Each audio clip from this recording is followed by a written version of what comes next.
Hi, everyone. Welcome to the Infrastructure Network. My name is Chad Smeltzer. I am your host. Today's guest is Michael Kuhn, who's the vice president at ZacTax. ZacTac, right, Michael? You said it right the Tax. first time. Got it. Okay, good. All right. Well, thank you for joining me, Michael. I appreciate you being here. You're welcome. I'm excited to be on today. I'm excited to have you because you and I met previously. We were talking about things going on in government. We don't really have a handle on like what's going on with our taxes and the money, where's the money, so to speak. It might be the best way to approach it. But Michael, what I see, you have a lot of history in cities, working at cities, different cities, a lot of experience there. But what made you want to get in the public sector? Is there a certain reason? Yeah. So when I was younger, well, okay. So after I wanted to be the next Jerry Rice, I grew up a little bit, kind of, in high school. It's like, I'm not that athletic, probably not gonna be the next Jerry Rice. I wanted to be a doctor. Kind of I wanted to help people. So I went to school, went to college, took my first class in science. Just like, you know what? I don't want to do this. I had taken a few business classes. I really liked the business, but it's still like I had that desire to help and to serve, like in Yeah. my career. And so one of my roommates, my high school friends, his dad was a city manager, and so he's like, "Hey, Michael, you should go talk to my dad. You should learn about city management." And that kind of got me started on the path of, hey, I can use kind of the business skills I was learning, but then for me, kind of put it in an atmosphere where I felt I could make a meaningful impact and serve the communities I lived in. That's really, really cool. So you went to college and got a degree in, what was it? Yeah, so my undergrad was in business administration, Okay. and then I got a master's of public administration as well. Got it. Got it. Great. And so that fits right into going into the city management and helping them out as every city needs, financial, well-being analysis, whatever you want to call it, to make sure all the dollars are being spent appropriately. So, okay. So you started out your first city. What was that like? Yeah, so my first city was the city of San Antonio. So, seventh largest city in the country, large city, massive city, but really kind of I intentionally kind of had been shooting for the experience, especially to land in the budget office in San Antonio, just because in talking to city folks, city managers, I was like, Michael, you need to understand the budget, you need to understand the money and where things go. So really, the budget office in San Antonio was a great spot to land. It was hard. We worked a lot, especially during the summer. Everyone going in compared to like Michael, it's kind of like going to be you're going to a big audit firm, right? And during budget season, it's like audit season, and you're going to work a ton. So I did. I worked a ton. Both summers I was there. My wife took off and took 4 or 5 weeks vacation with her family because I worked during the week, Monday through Saturday. I worked, came home and slept, and then on Sunday I went to church and came home and caught up on my sleep. Oh my goodness. So so that was, but kind of they were very honest when I was going in. Knew that was going to be the case and wouldn't change it for the world. Just because it really kind of was foundational for my career on understanding budgeting. Like I said, I got to work with a lot of different departments. And when I was there, I was over all the putting together all the financial reports for the budget department, forecasting about $1 billion in general fund revenue. So it was just really good experience for someone coming straight out of an MBA program. And I think it really kind of set me up to can understand the basics of, hey, financially, this is how a city works. That's a lot of responsibility, man. Yeah, it was a lot. I mean, I'm just thinking about all of the size of the city, the amount of forecasting you would probably have to do. And it was all paper based back then, I would assume. So it was not all paper based. Like Okay. we did a lot in Excel, and thankfully there So, was a right. whole budget team working together. So I was kind of compiling, and then also especially with help with the revenue side. The folks in finance were also always running their revenue projections and stuff. So we'd always kind of come together and meet. And so there's a lot of good support, a lot of good amazing people, kind of a lot of good mentors in the city of San Antonio that I had that kind of helped set me on out on the right track for my career. That's really cool. And then where did you go after that? Yeah, so after that, I took a job as an assistant to the city manager in Lake Jackson, Texas. So this is a small town about 45 minutes south of Houston. Okay. A little bit off the Gulf Coast. Nice, awesome community. So I always have loved communities with streets that have trees kind of hanging over and kind of creating that shadow you can drive down. Yeah. And so they have this street called Oyster Creek Drive with kind of the trees hanging over. So when my wife went and I drove down to look at the community, we kind of drove through the street. It's like, it's like, I love this. So it's just a really nice community. There I had the opportunity to be assistant to the city manager. So I was in charge. I was over kind of supporting the economic development committee. Had to stay with budget, had that experience like, okay, you're going to be in charge of kind of running our budget process, and then had a lot of experience to start getting involved in fiscal analysis for developments and for bond issuances as well. So like I said, really started kind of rounding out some of the other financial skills outside of just budgeting. Okay. Yeah, that's going from San Antonio to a smaller town had to be interesting. The transition, I would assume. It was. I mean, it was so stark. I mean, like I said, both two great experiences, but when I showed up in Lake Jackson, the city manager, I don't remember how many years he had been there for 30 something years, right? Already when I got there, most of that as the city manager, he'd been kind of the assistant for a little while. Maybe I want to say maybe 10 or 11 years or so, but spent over 20 years as city manager of the same city. So really established, kind of stable organization city that didn't have a lot of change and just a lot kind of slower pace.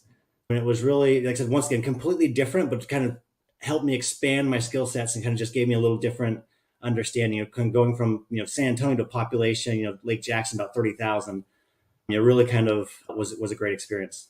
I bet. And what was it like transitioning to like a manager role then? Because you weren't really, I mean, it doesn't sound like you were doing that in San Antonio, but now you are as you're moving into the next city.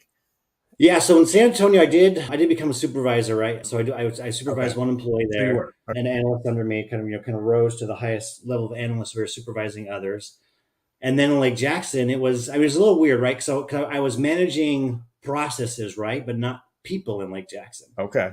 right? And so but I mean, so it was. I think it was an easier transition in that way because I kind of managed in the budget office. I'd managed the monthly financial reporting processes there. This is very familiar, kind of managing projects. And when I was, I did do a stint as interim personnel director in the city of Lake Jackson. And kind of got a little bit more on the people management side there too. Yeah. But yeah, so it was really just great experience. Just a lot of kind of more project management though, as assistant to the city manager. Got it. So walk us through the next couple, several years being in your town, and you were south of Houston there. What was the name of the town again? I'm sorry. Lake Jackson. Lake Jackson. So Lake Jackson, where did you go right after that? And then there was a couple other cities I thought after that.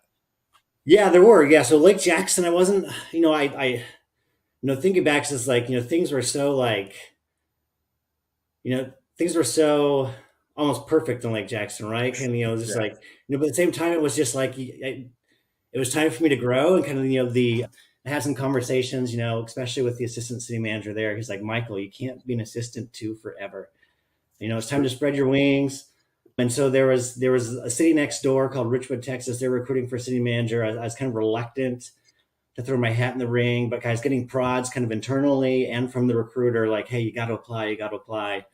So eventually, I called some of my city manager friends, talked to them. I remember one in particular, I was talking to him. He's like, Michael, it's like, you're never going to feel like you're ready to sit in that seat. Regardless of where you're at, it's always going to feel like you sit down, there's a fire hose going into your mouth, but it's like, you just got to make the jump. Or it's like, you have to decide if you're going to make the jump, right? He didn't tell me to make it. Right.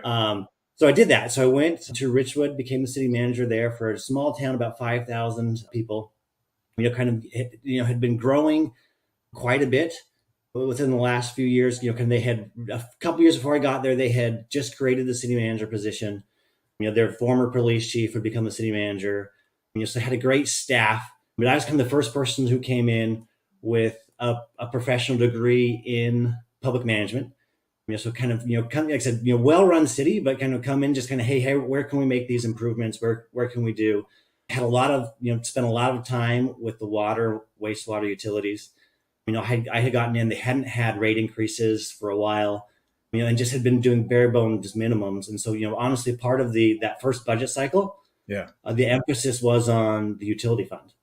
It's like, how can we get what we need, right? Because, the utility fund was doing all right, but they weren't doing maintenance, right? So part of it was like, hey, look, we need to add new personnel. Because in part, it's like, it's more cost effective to do preventative maintenance than it is to fix. One of the things we used in particular was to replace seized up valves. It's more expensive. It's cheaper to turn them than it is to replace the seized up valve when it's no longer working. Right. And so we went through that analysis and kind of, went and kind of showed city council, showed the community. It's like, hey, we need to add, for a small city, it was kind of big. It's like, hey, we need to add 2 more people to our public works department just to help us turn valves. Yeah. And so that was, kind of my first introductions, heavy introductions are kind of, into kind of water, sewer, some of those issues around infrastructure. Hey, how do we work on solving the city's, I&I infill and infiltration problems with sewer lines, and kind of, hey, all this rainwater getting into the wastewater treatment plant. Yeah. So I had a great opportunity there. Like I said, was a great team, public works director there, kind of had the same one the whole time. And he was really awesome. And kind of, it was awesome to work with him, just kind of get, as we were both kind of working on improving, there were some water quality issues that came up, that eventually kind of the state, the environmental division of the state basically said, hey, you have to make certain improvements. You have to basically, you have a water pressure problem in certain parts of your system. You have to build a new tower. You have to do these certain things, or, you have to increase the pressure and you have to do these things. And so once again, kind of called on my kind of financial planning, bond skills to kind of come in and start looking at, hey, how can we finance this needed project so we can make sure we have not only have a good system, but a good system that can help allow the city to continue to grow. Yeah. So did a lot of that. Then Hurricane Harvey came, after I was on the job for about 7 months, maybe, so first time city manager, right after my 30th birthday, kind of a month later or so, Hurricane Harvey hits, and 25%, more than 25% of the homes in the city flooded. So at that point, most of my time in Richwood kind of shifted to recovery, hazard mitigation. So there was still some, there was still some development, economic development stuff going on. And so, but a lot of, besides that kind of continued growth piece, a lot of the times felt like, hey, how do we take advantage of grants out there to help us hopefully prevent or mitigate damage like this again in the future? Yeah. Like I said, it's a really tragic experience, but the kind of experience that kind of really helped me grow and learn kind of, some of the important things, kind of staffing issues in emergency, making sure kind of, staff are being adequately taken care of. Yeah. Communications with the community, but then also kind of recovering and kind of helping a city, learned a lot of lessons, a lot of things I'd probably do differently about kind of helping guide a committee or a community on the path to recovery after a huge disaster like that. Yeah, that had to be very eye-opening just to have to experience that, and the people's lives, basically changed right there. And, you're in charge of the city to help them overcome these things and get their lives back on track, so to speak. That's a lot. Yeah, shortly after, people were allowed back in their homes, we had to hold our, community meeting room at the elementary school gymnasium. So there were a lot of people who want to show up, a lot of angry people. So just a huge kind of experience there. Just kind of working with residents who are stressed, who are worried about their homes, their families, and trying to do my best to help them recover and kind of make it through to the next steps and kind of move the city forward. So yeah. So then after that, you went to another city I saw there, and ended up in California at some point in time, right? It was. So after that, Ventura County? Ventura, California, the city of Ventura, to be their CFO. So my wife grew up in California. She grew up in Camarillo, which is right by Ventura. So it had always kind of been a dream of ours. Okay. To move closer to family and to get to California. But we kind of went to Texas to start out my career knowing, hey, we're going to go get experience in Texas and then we'll move to California when we feel like I could get a job that we could live comfortably. Yeah. And so that's what we did. Went over to the city of Ventura, like I said, so once again, very different, so going from San Antonio to like Jackson City, 30,000 to Richwood City, 5,000 right. To Ventura, California, city of 110,000 roughly. Right. So once again, kind of putting me in a different size kind of ballpark for city size, but really great experience. Was blessed with a really awesome department in finance. A lot of, it's in all of my cities, but, in Ventura especially, a lot of passionate local government employees who are there just trying to do their best to serve the community, make it better. And so, like I said, kind of established city of Ventura wasn't growing a ton, but there's still development projects here and there. And so, really, one of the things that I focused a lot in Ventura was, so as a CFO there, I had to review the fiscal impact for any staff report that went to city council. So and so one of the things, I started noticing in my career is with infrastructure, right? Is so that oftentimes, I fell into the same trap too in my career, and had some friends kind of help show me the light, and kind of, started doing some math and kind of realizing that, hey, oftentimes in cities, maybe we focus on the revenues of new development coming in, right? Or we'll focus on some of the things, but we really don't dive into the long-term fiscal costs and revenues and balance them out. Yeah. And look, and so that was one of the things, so in Richwood, I like I said, when I had started doing the math, I found there's a community that was kind of built before I got there. The city was spending is large lot community, most of these properties, I think, had multiple acres, acre and a half, 2 acres, probably average lot size, maybe. Yeah. Not completely built out, but I started doing the math, so people were coming in asking to combine lots. I was like, well, doesn't seem like the worst idea, but I started running some numbers on kind of, okay, well, if we allow so many people to combine lots, how much revenues will this community bring in versus what's the long-term cost and how much we're spending now just to maintain the roads. Yeah. I started running the numbers, and even at build out with every single lot without combining anything, the city was never going to make enough revenue from that community to pay to maintain the roads. But it was a part of the city. And we had to figure out how to do that, right? And so like I said, so this was a lesson, kind of like I said, I learned.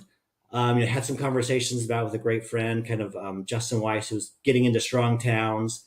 So I had a lot of kind of conversations about kind of that were eye opening to me, and so tried to bring some of that to Ventura, right? Where in these staff reports is like, hey, let's, it's awesome to talk about the revenues for a new project coming in. It's great if we're going to, hey, for this new trail, great. Yeah, we're going to have to weed it. Great. Include that, $1,000, $2,000 cost a year. It's like, but what are we going to do to replace that asset? Right. What's our plan to maintain that asset or replace it into the future?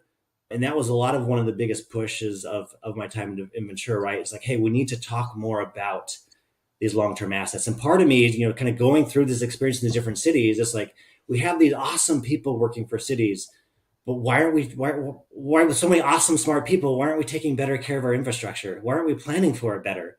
Right. And in part, it kind of, I think kind of one of the opinions I formed is that there are some systems in place that kind of push us down that route, that push us down the track of being a little short-sighted. Mm-hmm. I think in part, so GASB is the Governmental Accounting Standards Board. GFO, they kind of control kind of our accounting standards. GFOA has a lot to do when it comes to the budgeting. And these two bodies, right, are kind of pushing kind of budget-based accounting for your core kind of general fund activities, right? Yeah. And so, hey, everything when we come to budget is short-term based, is short-term focused. That's not right. Good. When we're putting our financials in, for enterprise funds, for utilities, we will look at long-term things. But when it comes to general fund so typically our streets, our sidewalks, yeah, the accounting rules tell us not to look at the long-term impacts of that infrastructure.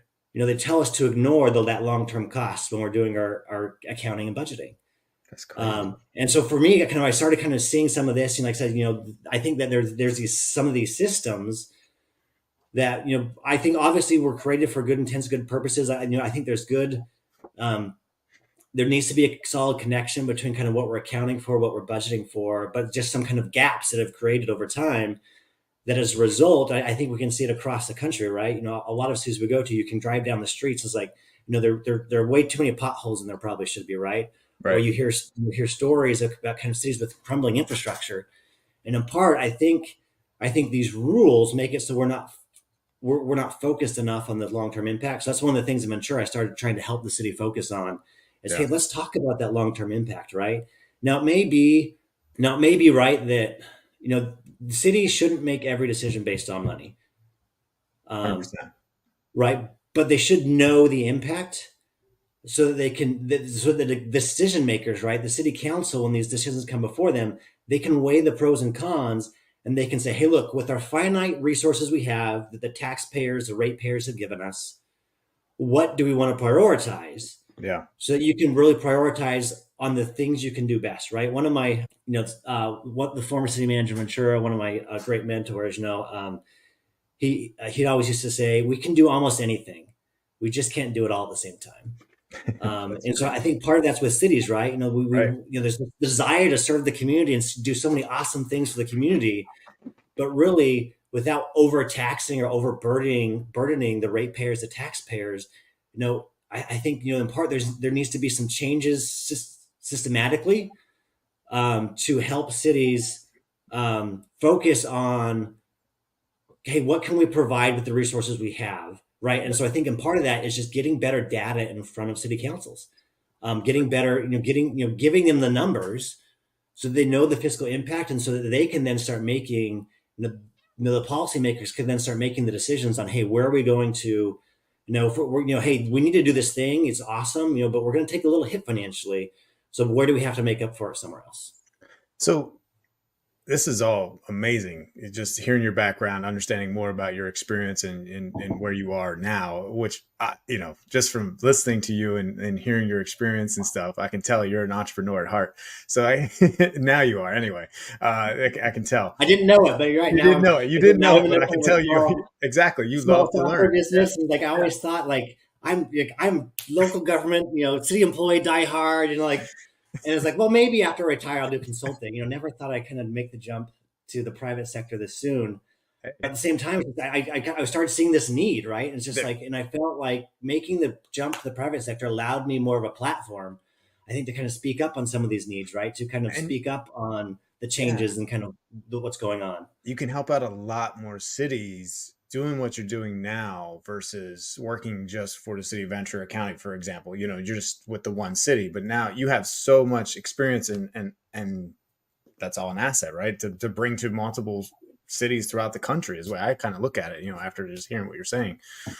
So let's go back a little bit. Let's dumb it down a little bit for like me, who is still learning economic development and how all these funds actually work, because I've ran through city budgets just looking at the amount of money we spend in certain categories, the funds that are available, where the money goes. And obviously everybody spends their money at the end of the year. And it's all like planned out, right? And you talk about short-term, long-term, things like that. Now, a lot of the capital projects are 5 years. What's considered short-term? Is it 5 years or past that? Like what's?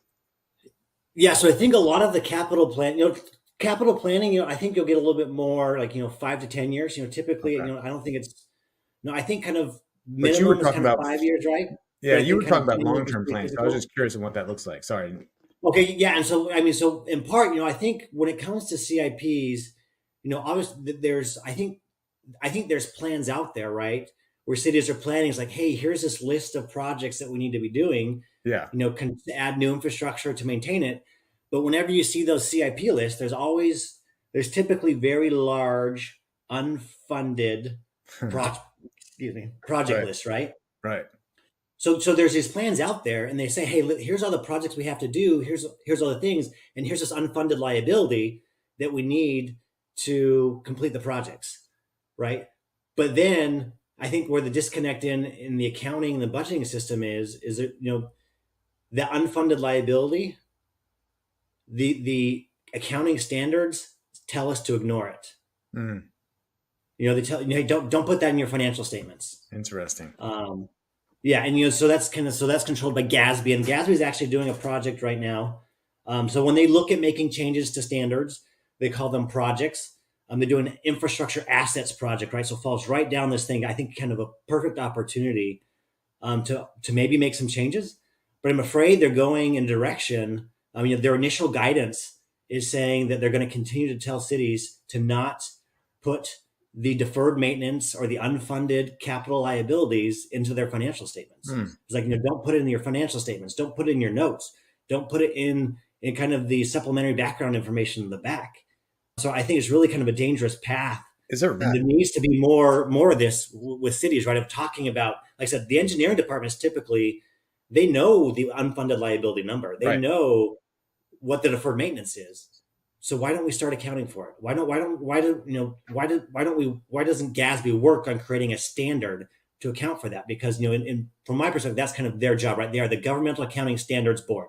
Right. So if there's not a standard, let's create one. Let's create one where cities, one way or another, that core, accounting document, right? That, the audited document that says, hey, look, there's this potential long-term issue out there that should be talked about. Yeah. Because if you don't have long-term planning on utilities, and you don't even, here's the other thing I know from the asset side, looking at roads and, sewer, water, stuff like that, is we never had assets identified, and we don't even know what assets we had in the ground. And, we don't know exactly what condition they're even in. So I used to run into cities that were just throwing darts at dartboards. They would hire an engineering firm.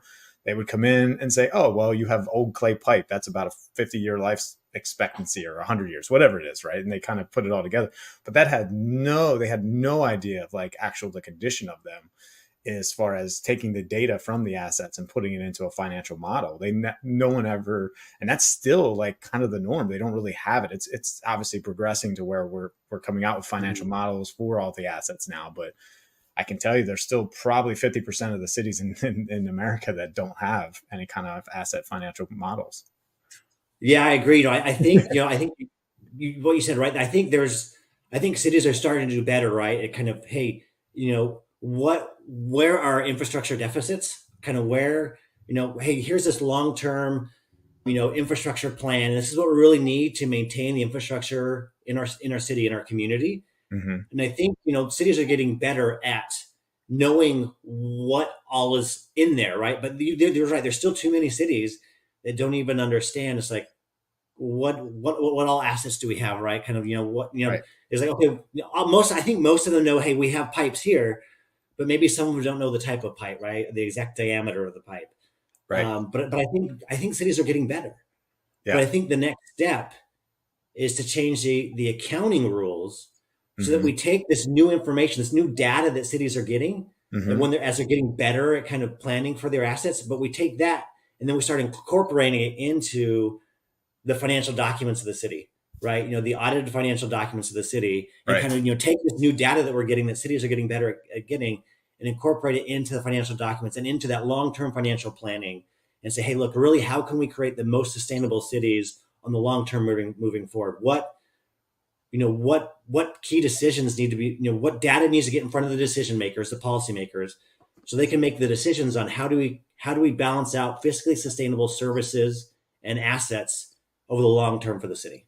It needs to happen. I mean, it's obviously we're moving forward to that, but it's got to happen. And eventually every city has to have a dashboard. You and I kind of talked about this previously, but it'd be great to have like, hey, here's what's coming, that these pumps need to get fixed in the pump stations, right? We now know that's coming up. That's a $20,000 replacement on each pump, little things like that.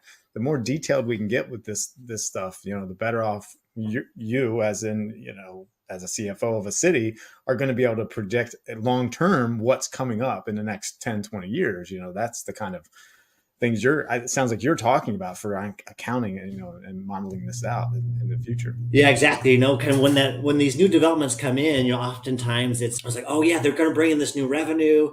It's going to cost about this much to service them, right?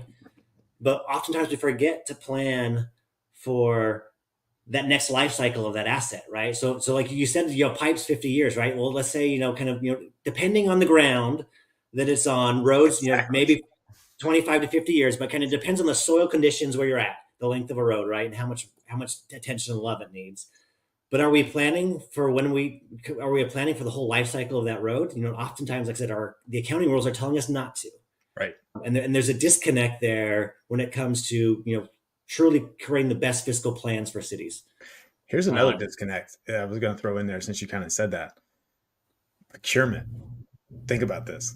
It all ties together, obviously, in a whole 360 of a financial for a city. But if you're procuring materials and things like that are going to be installed for the roads, concrete, whatever pipe materials, things like that are going to be put in. If your procurement is looking at low bids and you're looking at life cycle costs, but maybe you pick up the lowest bid, right? they pitch somebody, they got their materials in there, but maybe the materials aren't going to last that 20, 30 years, 50 years that everyone talks about, right? And you're looking at maybe a 5, 10 year realistic because you procured a lower Mhm. quality, solution. Man, that can really impact budgets if you really start to think about it over the long run. Yeah, and I think I went through some of the same, I think, kind of realizations, right? Kind of, I think in my time in Ventura, a little bit different. We were procuring a new accounting HR, kind of enterprise system, right? So an ERP system. Yeah. But a part of it, when you're procuring, you tend to just look at, hey, what is it going to cost me today? What's it going to cost me to put that in the ground? What's it going to cost me to implement that? But I think in part is kind of shifting that is like looking at the total cost of ownership, right? Or the total cost of maintaining whatever it is into perpetuity. I was in a meeting once, not a client when I was working in a city. I was in a meeting once, and I was talking about my concerns about some additional road sidewalk infrastructure that the city was looking at building. In part, it's just like, oh, well, the money is available, cash is available, or we'll get grants for this. And I was told it's like in 50 years, there's going to be flying cars, and we don't need to worry about the long term cost of infrastructure.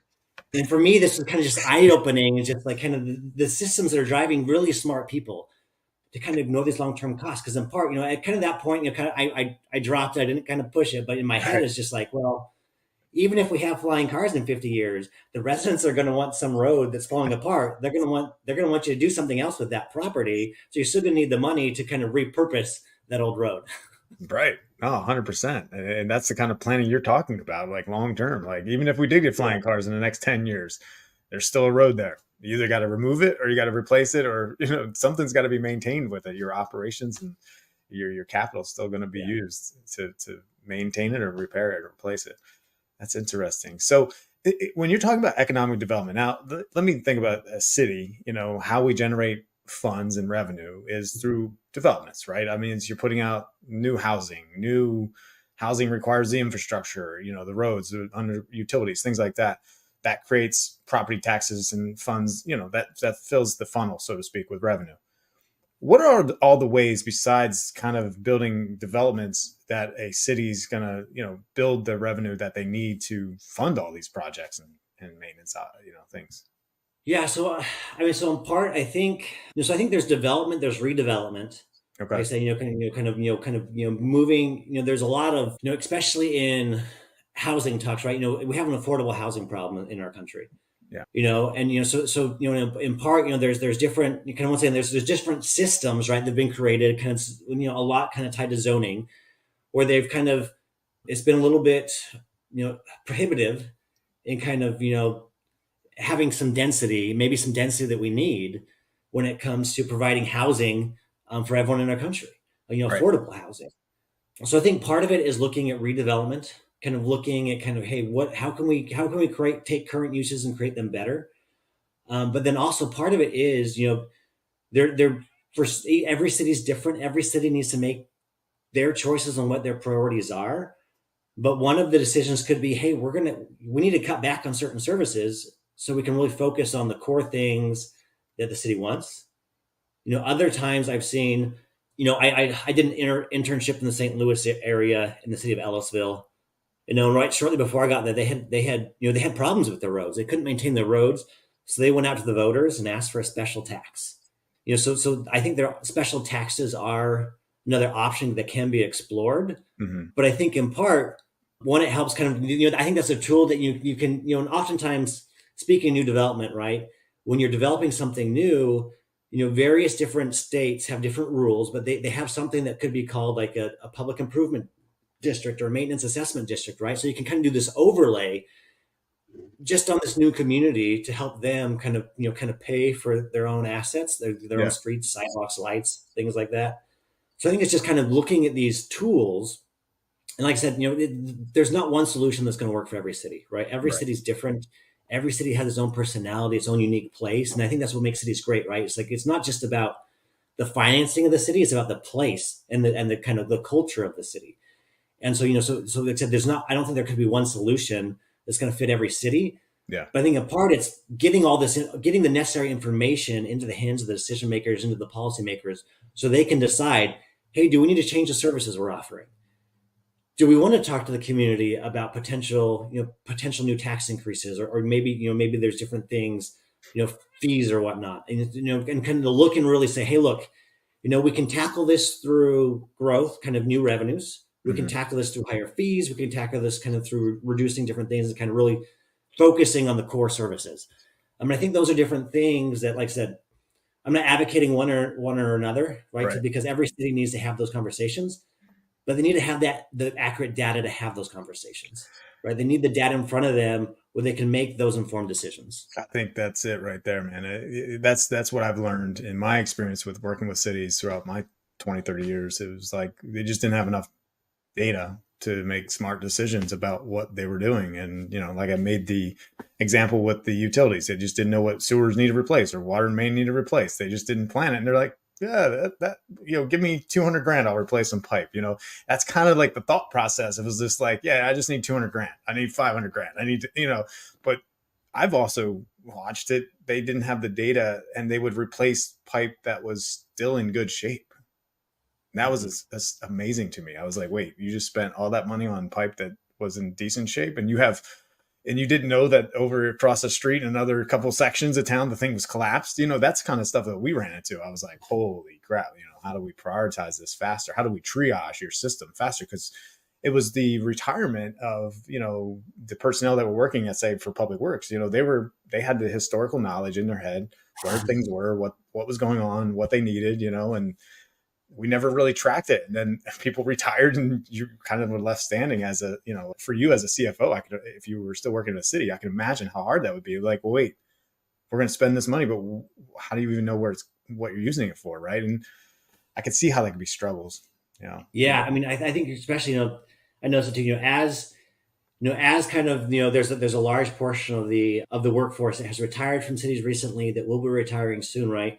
There's a lot of institutional knowledge, right? And like I said, some cities are starting to take that institutional knowledge and put it in. Like I said, there are more tools out there now to help cities track this institutional knowledge and try to save it. Yeah. But still, there's we have newer technologies that can help us understand our assets more, right? Like I said, with new camera technologies, it's becoming more affordable, right, to put the cameras in the sewers so we can actually say, hey, which one's in the worst shape and which one are we going to replace with the limited sources we have, right? Yeah. So I think it's kind of shifting there, but in part, it's like, it's so important, I think, to capture what institutional knowledge we can, and then take advantage of new technologies to really kind of, like, once again, get the data to help us make better decisions. Yeah. So tell us about ZachTax. Yeah, like I said, so ZachTax, so we, like I said, tax is in the name. And so we look at sales tax and property tax analytics for cities. Like I said, so kind of one of the key, one of the things people think of for us is, right, so finance departments can use it to help forecasting, kind of looking at things like that. But I think one of the things that we really focus on in ZachTax is taking it to the next level, right? I mean, because you get so much data from a city's sales tax and property tax information, kind of parcel data. Yeah. And when you combine that together, and then start looking at it through the eyes of someone in economic development, through the eyes of someone in a community development department, right? It's kind of looking, it's like, hey, I'm working to help plan this future development. What kind of impacts can we do? And so really kind of, there's that kind of, it's based off the taxes, right? But in part, it then ties in, it's like, hey, let's look at, it's not, there are some cities out there that have some phenomenal models when it comes to projecting the revenues, and expenditures, short-term and long-term for developments or for their communities. Yeah. But that's an exception, right? Yeah. A lot of them don't, have detailed engineer studies that help them do this. And so in ZachTax, like I said, there's a tool in there that allows cities to take the sales tax information, take the property tax data, take publicly available data for streets, lane miles, this type of thing, right? And kind of really kind of map out, kind of, give a good approximation of the fiscal impact. So in the software, really kind of looks at and maps out the neighborhood by neighborhood. Hey, how fiscally sound are the neighborhoods in a community? And then for new developments, you can put in the kind of core statistics for new development, and within a matter of minutes, get pro formas for this, financial, revenue, long-term expenditures, and everything for fiscal development. Now, it's not going to be It's not going to be like, hey, it's as precise as going out and hiring an engineering firm to do a fiscal analysis, right? It's going Right. to get you maybe 80%. It's going to be a good ballpark gauge. Right. But oftentimes, when working in cities, I think, well, I know there's a lot of pressure sometimes, especially when it comes to economic development, to move quickly, right? It's like, oh, this is a good deal. We've got to move quickly. We've got to move quickly. So there'll be times where I'd raise some concerns about, hey, what about the long-term impact of this? Have we done a fiscal analysis? And it's like, no, but we don't have 3 or 4 months to slam the brakes on and hire an engineering firm to do that for us, right?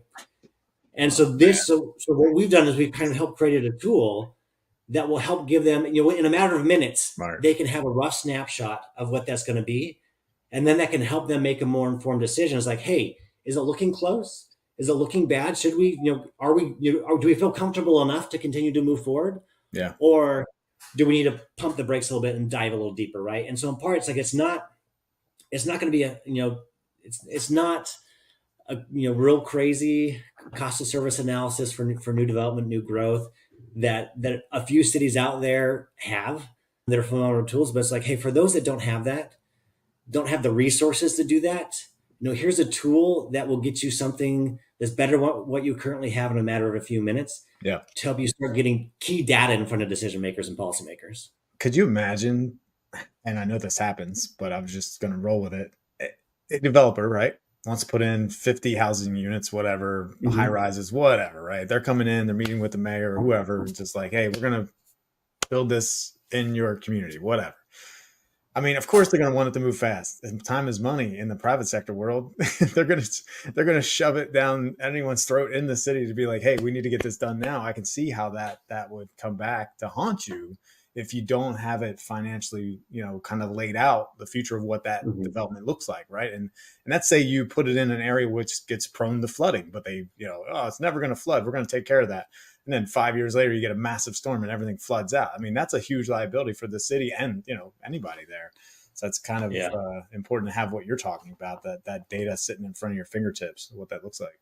Yeah, it's interesting. I mean, so developers, when a developer comes to the city, they're walking in with all the data already, right? Yeah, Especially if they're some of the larger developers, right? They hire the top data analytic firms in the country yeah, to create, to kind of do some of this for them. And they're walking in with all the data. And to a certain extent, historically, cities, you know, they walk in without that part of the data, right? They walk in kind of with, not nothing. they walk in as prepared as they can, Yeah, but they don't have as much data as the developers do, right? Because they just right. oftentimes don't have the resources. So this is about trying to hopefully help level the playing field a little bit, right? And, Mm, obviously, development needs to happen. There needs to be a profit there, otherwise development's not going to happen. right. At the same time, cities need to understand their finances so that really developers and cities can kind of come and find the right mixes of what works best for both parties, right? So what works best to create the best, fiscally sustainable and great places to live, for many generations to come. Yeah, no, it makes a lot of sense, man. And yeah, if you don't have that at your fingertips when you go to approve it or zone it differently or whatever, you could, just run into problems down the road. But it sounds like with your solution at ZachTax, this is definitely a great tool to have at your fingertips if you're a city and you're looking to, just sit there and look at the numbers. I mean, you were talking about sales tax. I still am amazed that we don't, and this is a couple of years ago, but I was doing some research on it, and the budget money would go to the states, and the states would disperse it to the local governments. From what I understand, is that like a normal thing for every state? It's a little different, Okay. state to state, but I'd say that's the case for most states, right? Okay. Most states, they'll collect the sales tax revenue and then distribute it out to the local governments. And to me, I think, when you're looking at that, you get some economies of scale by having the state do all the collections. So I think kind of, that kind of helps us a lot of the cities out, I think, Does it? because like I said, once again, instead of having every city have their own sales tax division, right? You Yeah. have one division of the state that is really, really good at what they do. Okay. And they can, like I said, they can kind of create that economies of scale over the whole state instead of having, hundreds of sales tax divisions spread throughout the state. And the way I look at it as data, and if I was the mayor of a city, we use data in sewer systems to track COVID, right? Back, Mhm. when it was a big thing. you can do that with the sales tax that we're, every transaction is occurring in your community. You should be able to, obviously it's all data driven, it's all electronic, it's all real time. I still don't, or we're not there yet, but if it goes to the state, I get it. And then the state disperse it. That makes a lot of sense. But man, how cool would it be to know what's happening in your community, what businesses are thriving or dying because you're seeing the transactions like slowly trickle down. What if there's a business in your community that is having struggles? Couldn't you support them? Because you don't want them to go out of business. They're generating revenue. Go ahead. Yeah. And so, like I said, I'm not aware of any states that kind of provide the transactional level data, right? That'd be cool if they did. It would be cool. There may be some businesses like, I don't want to give you that much detail. That's true too. Yeah, it's good points. So I think there's oftentimes there's the balance, right, between, hey, what is the public good versus what kind of kind of private kind of protection do businesses need to run their business. Yeah. But what typically does happen in a lot of states, right, is that the state will get detailed data from each taxpayer on a monthly basis. Monthly, quarterly, kind of depends. But so they're getting regular data from these businesses. Got it. And then cities can, oftentimes, so that is confidential data. It's you couldn't go in and do a public records request or request that anyone can go and do a public records request that data, right? But in most cities, the states will make that available to the cities consultants with certain signed agreements. Okay. So that basically then on a month-to-month, quarterly basis, you are seeing that detail business by business. And so you can tell sometimes like, hey, look, hey, this is our top sales tax, or one of our top 5 sales taxpayers. And you know what, they've missed a couple payments, and so once again, I wouldn't come at it from a perspective of, so we need to go tell them to pay their taxes. It's more like you said, reaching out to the businesses like, hey, how are you doing? Let's have a chat. How is the city treating you? Kind of, is there anything the city can do to support you? Sometimes you gotta be a little careful how you phrase that, right? Because the city can't do all these different sort of things, right? But I think oftentimes, just like I said, having those conversations with those businesses, right? Letting them know that you're there, you care about them as a business in your community could be really impactful, right? But I think it's kind of how you use the data, how you use the tool, yeah, right? But I think so oftentimes in economic development offices, departments, right? There's these business retention programs, right? Kind of focused on, hey, how do we keep the businesses and help the businesses in our community? And I think data like this could be one good tool to, hey, here's some people you can reach out to, right? Here's some businesses, or hey, this business is doing phenomenal. It's like, let's go talk to them, let's go get their story, and maybe we can help them.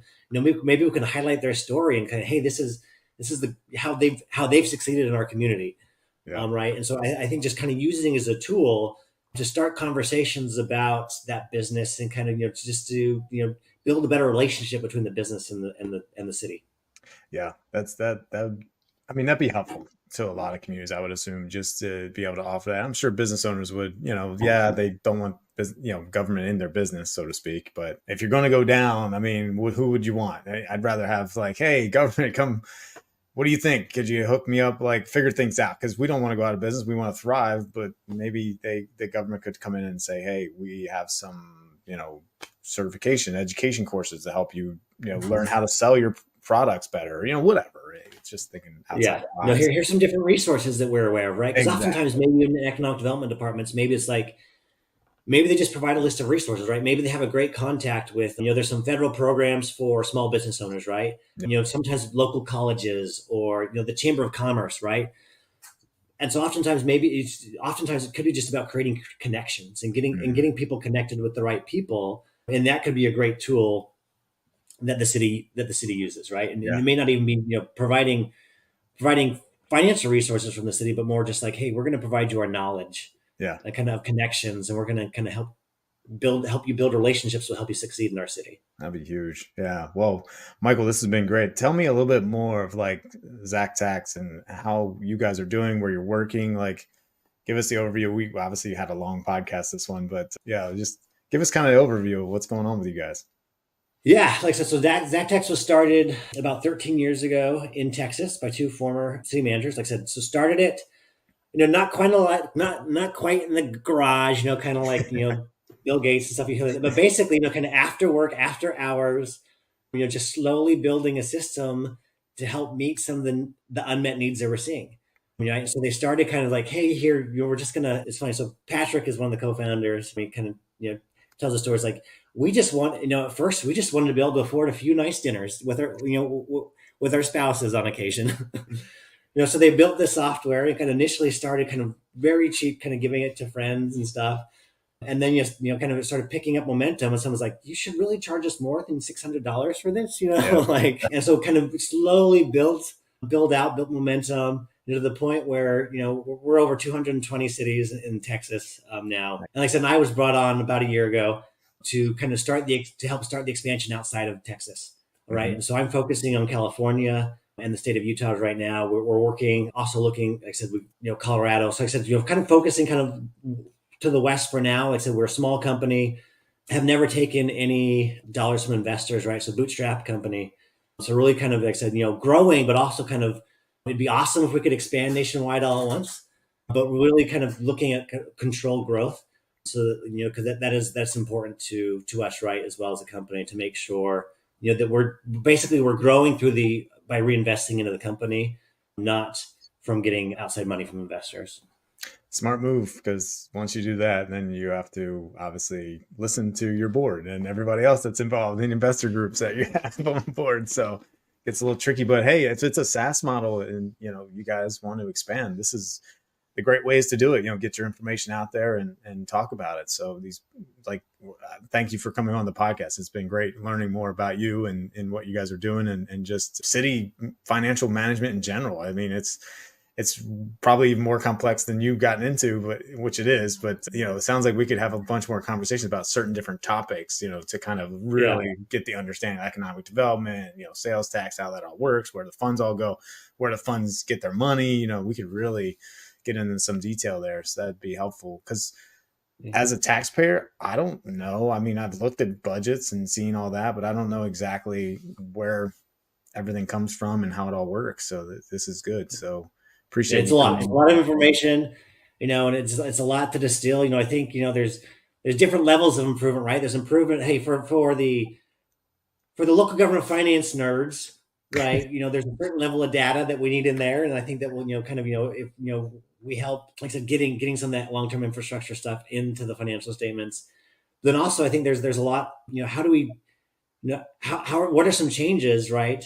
And I know GFOA, the Government Finance Officers Association, is looking at kind of this. What are some changes that can be made to make these documents easier for the standard person to digest, right? For someone who's not a finance director, not working in the finance department of a city, right? For a resident, right? An audited financial statement or the budget book for your own city, can be very daunting. They're fat. Yeah, they're like 500 pages. Yeah, some of them. How do we make that easier to digest for the better public, so they can understand their own city's financial picture a little better too. Yeah, no, man, give me a dashboard. Let me click some buttons, and we're good. I don't want to go through 500 pages of documents every year to analyze what's happening in the city. That's for sure. So, Well, Michael, it's been a pleasure, man, having you on here. Thank you so much for joining us on the Infrastructure Network, and look forward to having you back for, a follow-up, talking about more specific topics, probably. And this gives us a general overview, but this is good information to have. Yeah. Thanks for having me. It was fun. Thanks, man. And we'll talk soon. Thanks for listening to the latest episode of the Infrastructure Network.